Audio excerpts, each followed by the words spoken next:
Hello everyone and welcome back to my channel. Today we will have the third episode about strange things that have been found in games, and I must tell you that this episode will be just incredible. We will talk about things that are not even so documented anywhere else on the internet. And this will be the first episode in which everything discussed here has been commented by you guys in our latest videos. So this video wouldn't exist without you, my friends. I'm very happy to have your support. So without further ado, let's start the video.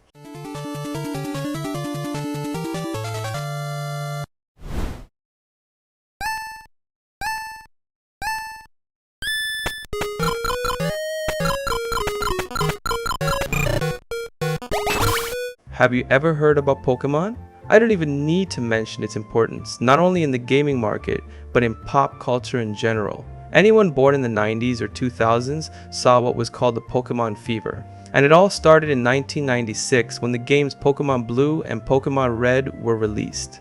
But let's talk about the game we're going to cover today, called Pokemon Puzzle Challenge, released in September 2000 for the Game Boy Color. And I don't even need to tell you what the game is about, right? Yes, believe it or not, it's a puzzle game. Very similar to other puzzle games at the time, in terms of gameplay, but obviously with references to the Pokemon franchise. And what's so strange about this game? Well, it literally has a hidden game inside it, which can be accessed when you use the code that I'm showing on the screen. The game in question is called Panel de Pon. Panel de Pon was a series of puzzle games that was relatively successful on the Super Nintendo, but why was it hidden inside Pokemon? That's where things start to get interesting. Did you know that in fact, Pokemon Puzzle Challenge is considered a spin-off of the Panel de Pon series? That's right, in its original Japanese version, the names of the two franchises are even mixed, so there, they calling it Pokemon de Panepon. But when the game was brought to the West, its name was changed to make it more appealing to the public. But it doesn't end there. The game discovered inside Pokemon is nothing more than a prototype version of the game itself. Yes, that's the plot twist. In fact, it's an incomplete version of the game at a stage of development when there was no partnership with the Pokemon franchise yet. So it shows what the game would have been like if that partnership hadn't existed. As mentioned before, the game is incomplete with only some levels to play and a lot of placeholder images. But anyways, it's a really strange Easter egg to put inside of game. I'd like to thank the user who commented on this in my last video.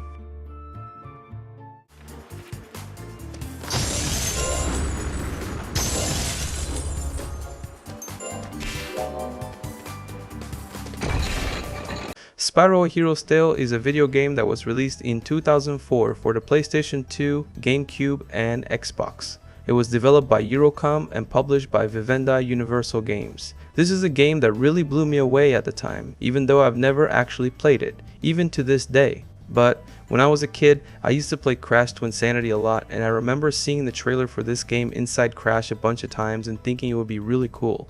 Do you think I should try playing it today? Let me know what you think in the comments. Anyway, most people thought it was just an okay game when it came out, with a Metacritic score of 64, but not many people knew about what was hidden inside the game files at the time. In one of the most unlikely collaborations between franchises that have nothing to do with each other, but believe or not, there's a level in the game files that takes place in Hogwarts. Yeah, you heard right. It was Hogwarts from the Harry Potter franchise. As you can see in the footage, it was a level used for testing during the game's development. Unfortunately, it wasn't the full map of Hogwarts, as some elements and places are missing, but even so, imagine if you could find it during the game. Well, there's a good reason why it was found in the files. Eurocom, the game's developer, had just released Harry Potter and the Chamber of Secrets 2 years before Spyro. So at some point during development, they must have used Hogwarts to test out some of the game's mechanics, or they just used the Harry Potter game as a starting point to develop Spyro. Very interesting, right? Thanks to the user who sent this information in our last video.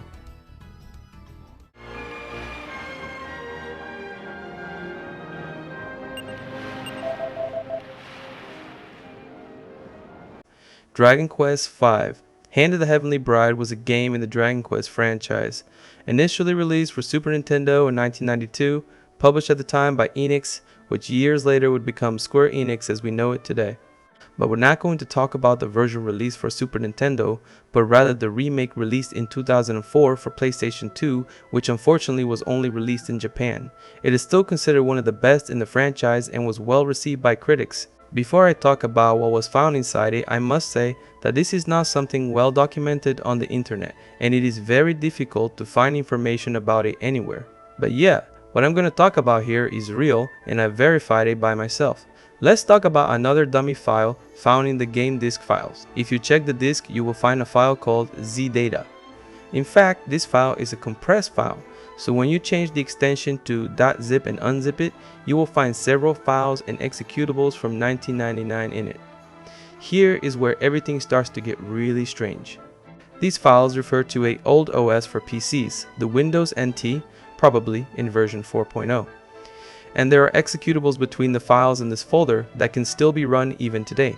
Two examples of programs found are the original MS Paint and Task Manager from that time, and you can click on them and they will work normally, even on Windows 11. Other files found refer to an internal company database, probably from the Enix itself. These databases shows almost complete employee information with names, salaries, family names, everything exposed. This is probably one of the biggest undocumented leaks in gaming history. If you're interested, we can go into more details about this in a future video. It's one of the most interesting things I've ever heard of. I am very grateful to the user who sent this comment. If it weren't for you, I would never have known about this. Come on, Lumpy! Show that cooler who's boss!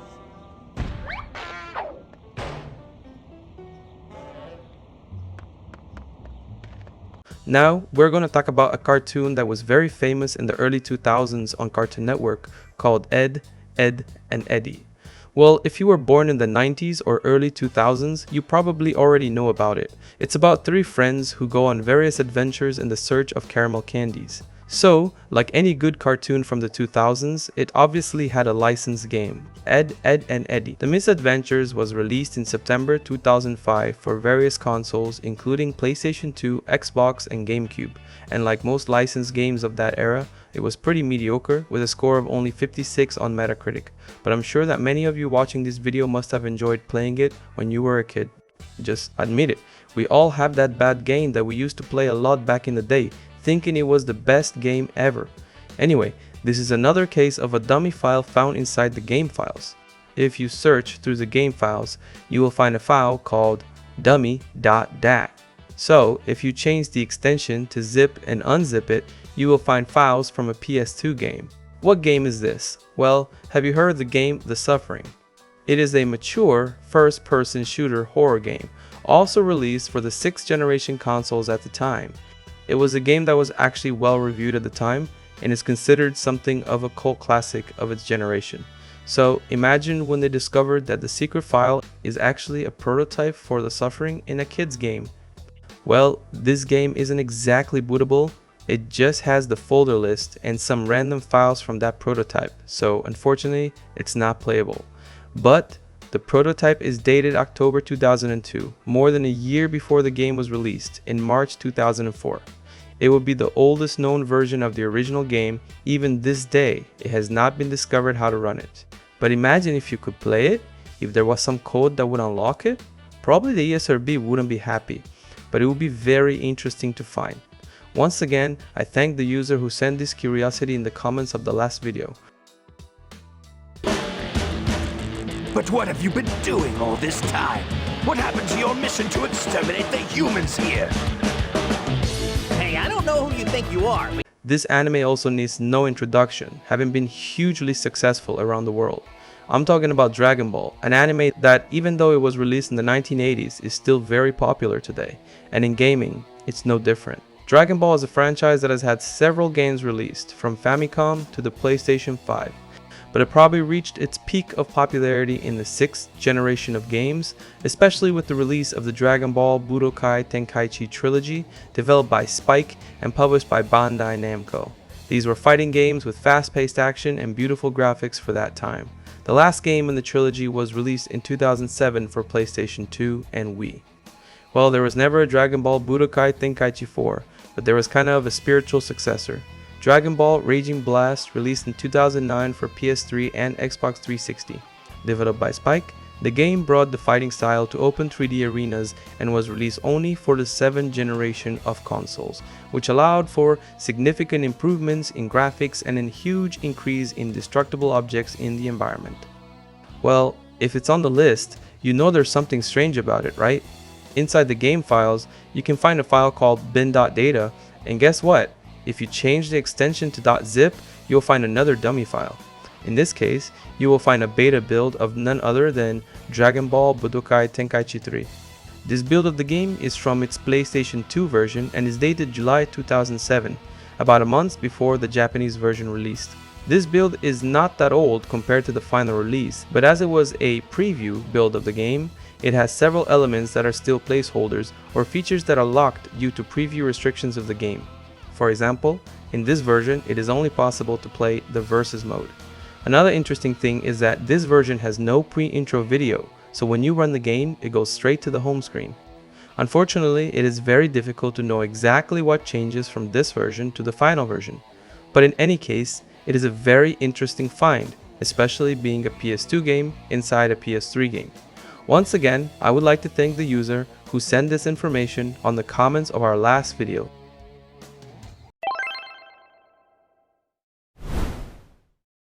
After another video in this series, I want to thank all my subscribers and everyone who comments on my videos.